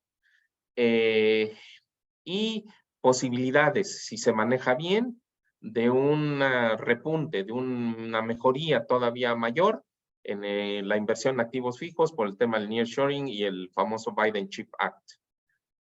AMLO mantiene alta su aprobación presidencial, pero la población, la verdad es que está insatisfecha con las soluciones gubernamentales para resolver el tema de inseguridad y corrupción. Creemos que tanto el entorno económico como la perspectiva política y los preparativos para la contienda presidencial del 2024 van a acentuar el autoritarismo presidencial. Va a haber una presión social dentro del gobierno, una presión social por falta de resultados y una presión hacia adentro del gobierno derivada de esa percepción de la población. Y bueno, vamos a ver si se abre o no se abre un espacio a la oposición en las elecciones del 24, aunque Morena todavía mantiene su ventaja, pero la mantiene hasta este momento, no necesariamente la lleva ganada, y yo diría porque la economía te va a influir en contra de lo que la gente dice, pues este gobierno dirá muchas cosas, pero no, promete mucho, pero cumple poco. Y bueno, eso puede cambiar la percepción de la ciudadanía. Ahí me detengo. Y por supuesto, si tienen preguntas, déjenme ver aquí el chat. El CUA, perdón, aquí está el CUA. Nos dejas realmente preocupados. La incertidumbre que se ve en el panorama nos hace meditar sobre las medidas extraordinarias que habrá que adoptar para continuar con una vida sana financiera en nuestro país. Han llegado una serie de preguntas que tiene Rafael Castellanos en sus manos, que por favor le pediría que las formulara. Gracias. Bueno, antes que nada, buenas tardes a todos. Voy a moderar esta sesión de preguntas. Creo que es más dinámico el hacerlo de esta manera y no solamente leerlas, no solamente que las vea en el chat. Una pregunta que creo que es la pregunta de los 64,000 es: ¿cuál es la mejor forma de ahorrar e invertir en este 2023 y 2024? Miren, yo no soy asesor de inversiones, pero pues ya en la etapa en la que me encuentro, pues algo de ahorro tengo. Entonces yo les puedo decir cómo la veo en ese tema. Ojo, aclarándoles, uno, que no soy especialista en inversiones financieras y tampoco me dedico, pero ni por mucho, a asesorar en esa materia, ni a mis amigos ni a mi familia. Pero yo como la veo es, a ver, los rendimientos en pesos en este año van a ser muy atractivos. Porque cuando tú puedes comprar un CETE al 10,5, 10,75 u 11, con una perspectiva de inflación de 5,5, y me estoy yendo alto, pues vas a tener un incremento en tu patrimonio en términos de poder de compra. Pero no hay que engolosinarse. Primero porque eso no va a durar muchos años, durará este año y algunos meses del entrante, pero no hay que engolosinarse. Y segundo, yo sí soy un firme convencido de que la diversificación paga. Y diversificación quiere decir, si yo tengo un patrimonio de X, un pedazo debe de estar en moneda nacional y los rendimientos van a ser muy buenos, y otro pedazo en moneda extranjera, sin tapujos. Y alguien me va a decir, ¿pero cómo? Porque los intereses en Estados Unidos, en el mejor de los casos, te pueden pagar, si compras también allá CETES, 5%. Y aquí te pagan el doble. Pues entonces no seas tonto, invierte nada más aquí. Sí, tienen razón, pero para mí es un problema de plazo. Si lo vemos en los próximos 12 meses, probablemente va a ser así, ¿no? Y los pesos le van a ganar a los dólares. Pero si lo vemos en un periodo de 24 meses o 36 meses, yo ya no lo tengo tan claro, porque los problemas del país se están acumulando, no son problemas graves, pero cuando los sumas ya pintan. Sobre todo lo que vimos, pues las gráficas no mienten y son números de Hacienda. Las finanzas públicas se están deteriorando de manera importante y sobre todo las de algunas partes de las finanzas públicas. No quiero usar mucho tiempo, pero todos vimos el anuncio que se hizo hace unos poquitos días que Pemex emitió bonos y pagó 10 puntos con vencimiento al 2030 y pagó 10.3% anual en dólares. Pemex paga igual o más que el gobierno federal en pesos, o sea, con protección cambiaria. ¿Qué quiere decir eso? Que afuera no se están chupando el dedo. Y que entonces, bueno, y también tengo amigos que me dicen, ¿dónde compro esos bonos? Pues cómpralos si quieres, nomás que ahí sí te arriesgas a que Pemex algún día dice, no te puedo pagar. Ahí sí, el riesgo de impago existe. Entonces, pues depende si quieres dormir tranquilo o no quieres dormir tranquilo. Yo sí quiero dormir tranquilo, yo tengo un pedazo en bonos gubernamentales de corto plazo en México y un pedazo en renta fija en los Estados Unidos, ¿no? Creo que eso sería el general. Ya si son más amantes del riesgo y le quieren entrar a las bolsas y eso, pues eso sí, ya más bien mejor acérquense con alguien especialista en estos temas. La siguiente pregunta, Mauricio, es la apreciación del peso con respecto al dólar y además una mayor inflación en México puede generar efectos adversos en las exportaciones. ¿Es factible estimar cuál puede ser ese efecto? Sí, claro que es factible. Mira, como regla de dedo, aclaro, es como de 1 a 1. Si el peso se fortalece, digamos, 5%, como hasta ahorita, 6%, como lo ha hecho de noviembre a la fecha, y ese fortalecimiento durara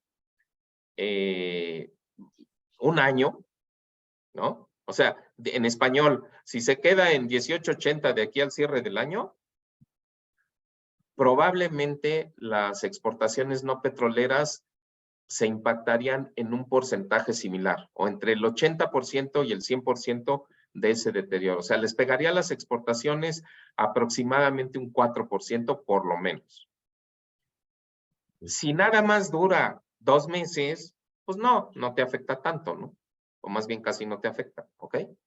Ok. Otra de las preguntas dice, pareciera que la inversión extranjera en activos fijos es tan elevada que la industria de propiedades mexicanos quedará rezagada. ¿Coincides con esa afirmación? Perdón, no entendí ahí el razonamiento. Sí, O sea, creo que tiene que ver, presentaste una gráfica en donde se ve el crecimiento significativo de la inversión extranjera en activos fijos y en nuevas inversiones. así es. Pareciera que eso, vamos a decir, se excede con mucho lo que ocurre en la en las empresas en propiedad de mexicanos. Esto quiere decir que, vamos a decir, los extranjeros, quizá por no tener el impacto diario de la política, invierten más o son más agresivos en su inversión que los mexicanos. No, a ver, no es que los extranjeros sean más inteligentes, ni que No más sean agresivos, ni nada.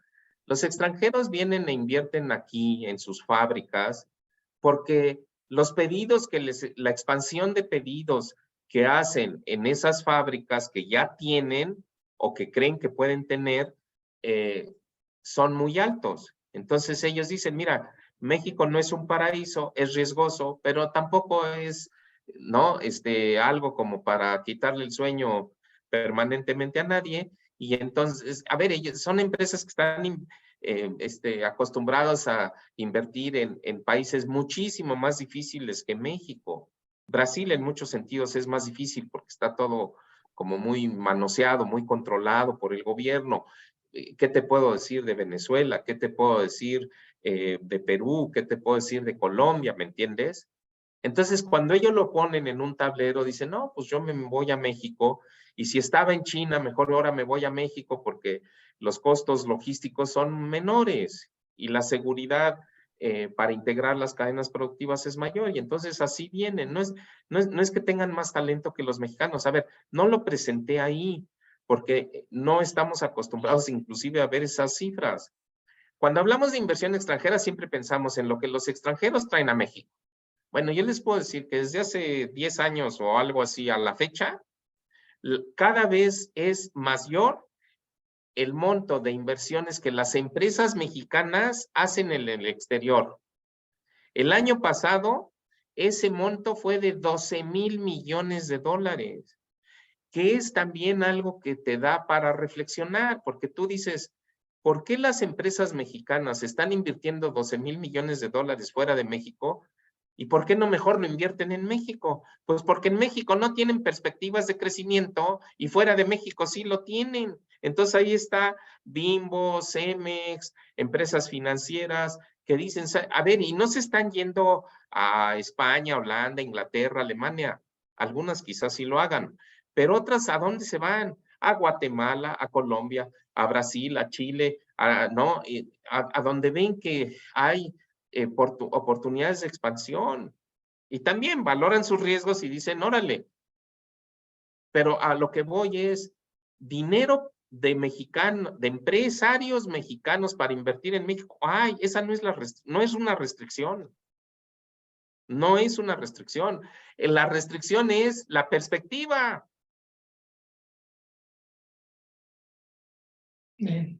Ok. La siguiente pregunta es, se escucha que el suministro de energía eléctrica actual y futuro no será suficiente, por lo que las oportunidades del nearshoring y del Biden Chip Act no se podrá aprovechar. ¿Tu opinión es que esto es así?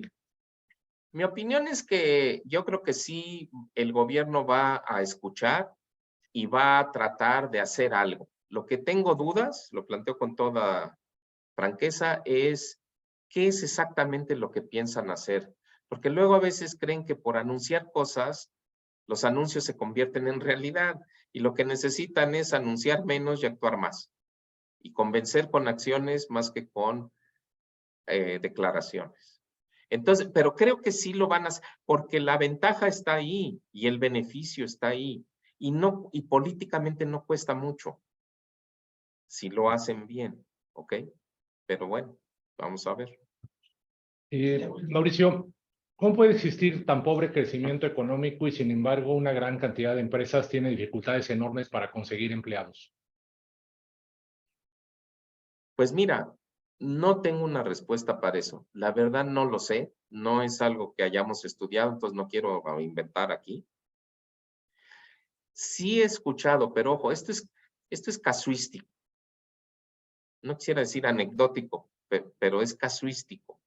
Yo sí he escuchado comentarios ya varias veces en diferentes círculos de hogares de clase media, media baja, que son los beneficiarios de los programas sociales, de muchos programas sociales, que si las becas, que si los viejitos, que si no sé qué, que cuando suman los recursos en la familia que los recibe, ya aquí en México todavía estamos acostumbrados a que viven los papás, los hijos y a veces alguno de los abuelitos. Y cuando ya suman lo que les cae a cada uno, puedes hablar de ingresos de 7, 8 mil pesos al mes. Bueno, no es para mantener una familia de 6, pero no es poca cosa, ¿me entiendes? Y yo sí ya he escuchado muchos comentarios de que hay jóvenes que entonces no se motivan, porque salir a ganar 5 o 6 mil pesos, cuando están viendo que sin hacer nada se embolsan en la casa 7 u 8, pues como que ya no tienes tanto incentivo, ¿me entiendes? Ojo, casuístico, no es algo comprobado, no puedo decir que es general, no tengo los elementos, pero supongo que algo de eso existe. Sí, bueno, es un fenómeno que incluso en Estados Unidos ya tiene hasta nombre, ¿no? Entonces sí, Exacto. creo que sí está ocurriendo en todos lados. Y Mauricio, la otra puede ser la economía informal, ¿me entiendes? La economía informal a lo mejor no te da en el mes mayores ingresos que la economía formal, pero lo que sí te da es que trabajas a la hora que quieres, el día que quieres. Yo no sé si les pasa, bueno, yo sí sé que nos pasa a los que están, muchos de los que estamos aquí en este foro, que de repente el chinman, no sé, se desconchinfló el baño, háblale al plomero. Y entonces me dice mi mujer, sí, ya le hablé, que viene pasado mañana. Ah, chihuahua, pues ¿qué estás hablando? No, simplemente no se le dio la gana. Y claro, y llega, y bueno, yo, no es broma, al que nos atiende, al plomero, al electricista, etcétera, le digo, oiga, pues ya los conocemos de hace muchos años, pues yo, por hora, usted gana más que yo, nomás que usted, la diferencia es que trabaja como la 10ª parte de horas que yo, pero por hora ganan una fortuna, llegan, te hacen cualquier cosita, te cobran 800, 1000, 1200, 1500 por 1 hora, 2 horas de trabajo. Digo, no estoy en contra de eso, nomás estoy diciendo que es parte de lo que lo puede explicar, ¿me entiendes? Ok. Pues Mauricio, muchas gracias. Respetando el tiempo que establecimos para este webinar, lo damos aquí por concluido, agradeciéndote como siempre tu muy valiosa exposición y respecto a se quedaron un par de preguntas que te haremos llegar y que después enviaremos a todos los participantes la respuesta, pero con aras de respetar el tiempo que establecimos para esta exposición, lo damos por terminado. Muchas gracias. Gracias a ustedes y buen año para todos. Gracias. Gracias a todos los Gracias. participantes.